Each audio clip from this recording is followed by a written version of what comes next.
This London Talk video is brought to you by Yakult.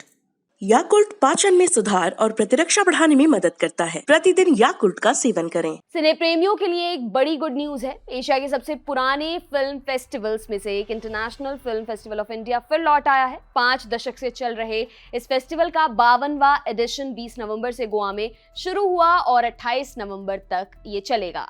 ये मामी के साथ साथ इंडिया के रेप्यूटेड फिल्म फेस्टिवल्स में शामिल है, जहां अपनी फिल्में लेकर दुनिया भर के दिग्गज फिल्म मेकर्स आते हैं। फेस्टिवल में feature film, non feature film और इंटरनेशनल कंपटीशन की कैटेगरीज में फिल्मों को बांटा गया है। साथ ही फेस्टिवल के रेट्रोस्पेक्टिव सेक्शन में रशियन फिल्म मेकर एंड्रे कोंचालोवस्की और हंगेरियन फिल्म मेकर बेला टार की फिल्में स्क्रीन की जाएंगी। हम फेस्टिवल से जुड़ी तमाम जरूरी अपडेट्स आपको देते रहेंगे। आज हम आपको बताएंगे उन कमाल की फिल्मों के बारे में जो IFFI के इस एडिशन में दिखाई जाएंगी। हमारी लिस्ट में पहला नाम आता है the king of all the world का। भाषा स्पेनिश, डायरेक्टर कार्लोस सोरा।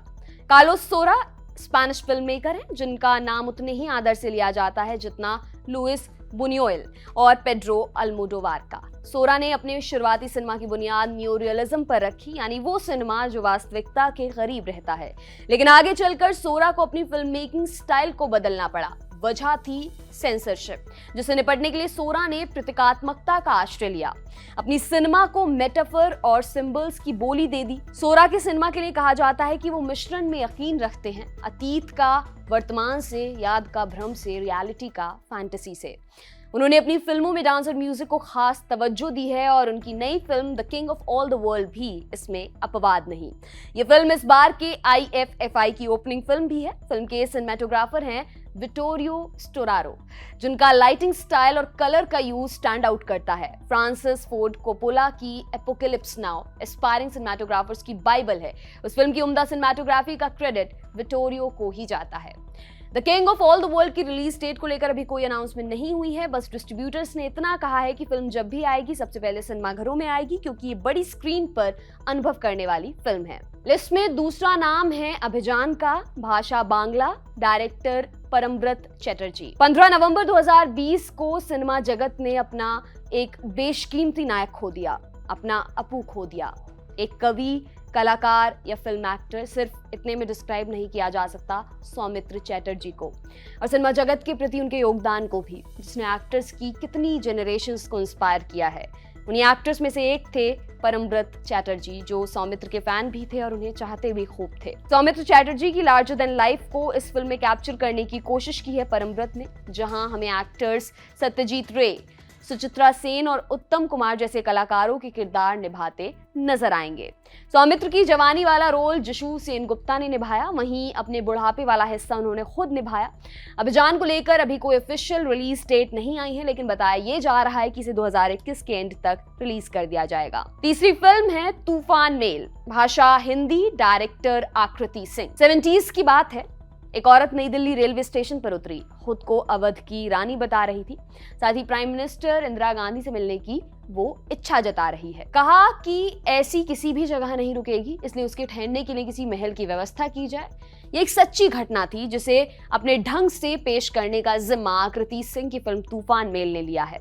आकृति एक एक्ट्रेस हैं जिन्होंने फोटोग्राफ, कामयाब और बैंकचोर जैसी फिल्मों में काम किया। अब तूफान मेल के बाद वो एक नई पारी की शुरुआत करने जा रही हैं। फिल्म को बनाने के लिए ज्यादा बजट नहीं था, इसलिए टीम ने मिलकर सब काम किए। खुद आकृति फिल्म की राइटर, डायरेक्टर, एडिटर और एक्ट्रेस हैं। बाकी एक्ट्रेस ने बतौर असिस्टेंट डायरेक्टर, स्पॉट बॉयज काम किया। कहना गलत नहीं होगा कि सबकी मेहनत रंग लाई, क्योंकि IFFI में इस बार 2 हिंदी फिल्में सेलेक्ट हुई हैं, जिनमें से एक है तूफान मेल। हमारी लिस्ट में चौथी फिल्म है कुलंगल। भाषा तमिल, डायरेक्टर PS विनोद राज। इंडिया की तरफ से official Oscar entry. Director Vinod ने अपने पर्सनल अनुभवों को इस फिल्म का रूप दिया है, जहां उनकी बहन को उसके पति ने घर से निकाल दिया और फिर उन्होंने अपने घर तक का सफर पैदल तय किया। उस दौरान उनकी मनोदशा क्या रही होगी, 13 किलोमीटर के रास्ते में क्या कुछ उन्होंने देखा होगा। ऐसे सवालों का जवाब ढूंढने के लिए विनोद ने फिल्म बना डाली। कुलंगल ग्राउंड रियलिटी से निकली फिल्म है जो हकीकत को जस का तस दिखाने की हिम्मत रखती है। इंटरनेट पर सर्च करेंगे तो आपको अनेकों आर्टिकल मिल जाएंगे जो कहते हैं कि क्यों कुलंगल ऑस्कर एंट्री के लिए राइट चॉइस है। फिल्म इस नॉमिनेशन की पूरी हकदार थी। बाकी फिल्म किन हालात में बनी है उस पर एक अलग फिल्म बन सकती है। पांचवी फिल्म है the power of the dog, भाषा अंग्रेजी, डायरेक्टर जेन कैंपियन, बेनेडिक्ट कम्बरबैच के करियर की बेस्ट फिल्म। इंडिवायर ने अपने रिव्यू में ऐसा कहा, ये फिल्म टॉक्सिक मैस्कुलिनिटी की परिभाषा को समझने की कोशिश करती है कि ये कैसे औरतों से ज्यादा पुरुषों के लिए हानिकारक है। लेकिन टॉक्सिक मैस्कुलिनिटी फिल्म की मेन थीम नहीं है। ये वेस्टर्न ड्रामा बताता है दो भाइयों की कहानी। उनमें से एक शादी कर लेता है, अपनी नई पत्नी और उसके बेटे को घर ले आता है। इस पर दूसरा भाई खींच खाने लगता है, अपने भाई और उसके बेटे को खुद से नीचा समझने लगता है। फिल्म में बेनेडिक्ट के साथ जेसी प्लेमंस और क्रिस्टन डंस्ट जैसे एक्टर्स हैं। अगर इतने पर भी एक्साइटमेंट नहीं बढ़ा तो एक और नाम आपको बताते हैं फिल्म की डायरेक्टर जेन कैंपियन का, जिनकी film the piano best original screen play का अकेडमी अवार्ड जीत चुकी है। The power of the dog ने वेनिस इंटरनेशनल फिल्म फेस्टिवल में सिल्वर लाइन का अवार्ड अपने नाम किया था। फिल्म को आप 1 दिसंबर से नेटफ्लिक्स पर स्ट्रीम कर सकेंगे। और छठा नाम हमारी लिस्ट में है टाइटन का, भाषा फ्रेंच और बेल्जियन, डायरेक्टर जूलिया डुकार्नो। जूलिया डुकार्नो ने 2016 में रॉ नाम की फिल्म बनाई थी, जिसने कई लोगों की तबीयत बिगाड़ी। बाकी जनता फिल्म की फैन हो गई। 2021 में जूलिया अपनी दूसरी फिल्म टाइटन को कैन फिल्म फेस्टिवल लेकर गई और फेस्टिवल का सर्वोच्च पुरस्कार पाम d'Or अपने नाम किया। जूलिया अवार्ड जीतने वाली दूसरी फीमेल डायरेक्टर हैं। रॉ से जूलिया ने साबित कर दिया था कि उन्हें बॉडी हॉरर जॉनर की कितनी अच्छी समझ है। इसलिए उनकी फिल्म ने भले ही लोगों को असहज महसूस करवाया, लेकिन वो किसी भी पॉइंट पर फूहड़ नहीं बनती। टाइटन ने भी यही मोमेंटम जारी रखा है। कहानी है एक लड़के की जो जख्मी हालत में पाया जाता है। नाम पता पूछने पर ऐसे लड़के का नाम बताता है वो 10 साल पहले गायब हो गया था। सबको लगता है कि सच बोल रहा है, लेकिन इस घटना के कुछ दिनों बाद वहां मर्डर होने लगते हैं। दोनों का आपस में कोई कनेक्शन है, इसका जवाब फिल्म देगी। आप टाइटन को मूवी पर स्ट्रीम कर सकते हैं। और सातवीं फिल्म है लैम्ब, भाषा आइलैंडिक, डायरेक्टर व्लादिमीर योहानसन। कहानी है एक जोड़े की जो शीप फार्म पर काम करते हैं। एक दिन उन्हें भेड़ का एक बच्चा मिलता है, जिसे वो अपने बच्चे की तरह पालना शुरू कर देते हैं। प्रकृति के नियमों के खिलाफ जाने पर क्या होता है, इसकी सजा वो आगे भुगतते हैं। लैम्ब ने कैन फिल्म फेस्टिवल में प्राइज ऑफ ओरिजिनलिटी का अवार्ड अपने नाम किया था। ये फिल्म आपको कई पैमानों पर विचलित करती है। यही वजह है कि कई क्रिटिक्स ने इसके सब्जेक्ट की जमकर आलोचना की। बावजूद इसके लैम्ब एक कमाल की हॉरर फिल्म है, जहां कोई भूत अलमारी में नहीं छिपा हुआ है, बस इसकी दुनिया के इंसानों से ही डर लगता है। A24 प्रोडक्शंस के बैनर तले बनी इस फिल्म को इंडिया में आप मूवी पर देख सकते हैं। आठवीं फिल्म है मेमोरिया, भाषा विभिन्न, डायरेक्टर एपिचापोंग विरासिदाकुल। मेमोरिया एक खूबसूरत और रहस्यमयी फिल्म है, स्लो सिनेमा जो आपकी हार्ट बीट को धीमा कर देता है। द गार्डियन ने फिल्म के लिए ऐसा लिखा था, कहानी है जेसिका की, जो अपने फार्म पर काम करती है। जेसिका रात को सो नहीं पाती, हर आधी रात को धम से आवाज सुनाई पड़ती है। उधर दूसरी ओर जेसिका को पता चलता है कि उसकी बहन बीमार है।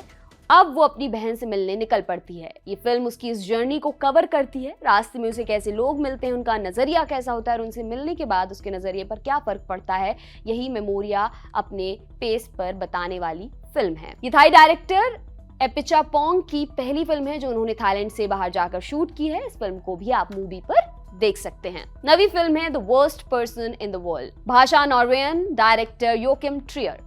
योकिम ट्रियर की फिल्मों में दुख एक किरदार की तरह हमेशा मौजूद रहता है। बस कुछ पॉइंट्स पर वो दर्शकों पर बम की तरह फट पड़ता है। उनकी फिल्में यंग लोगों के इर्द गिर्द घूमती हैं जो अपनी फीलिंग्स को ठीक से एड्रेस नहीं कर पा रहे। The worst person in the world भी परत दर परत ऐसे ही लोगों की कहानी को बताने की कोशिश करती है।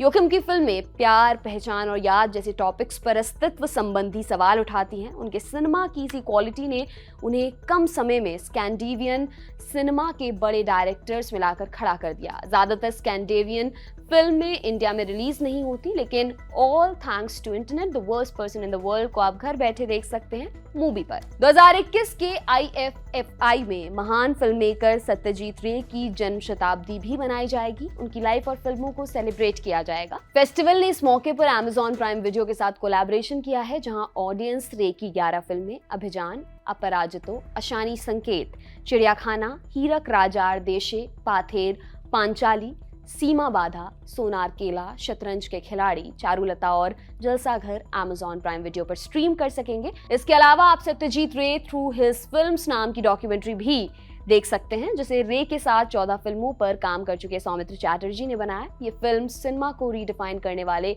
विजनरी माइंड की झलक देने की कोशिश करती है। तो ये है वो उम्दा फिल्में जो इस साल IFFI में दिखाई जाएंगी। इनमें से कुछ की रिलीज डेट अभी बाहर नहीं आई है, लेकिन नजर बनाकर रखेगा ताकि जब भी अवेलेबल हो तब आप तुरंत उसे देख डालें। IFFI से जुड़े अपडेट्स हम आप तक लाते रहेंगे। बाकी आज के एपिसोड में इतना ही। देखते रहिए दी लल्लन टॉप। शुक्रिया।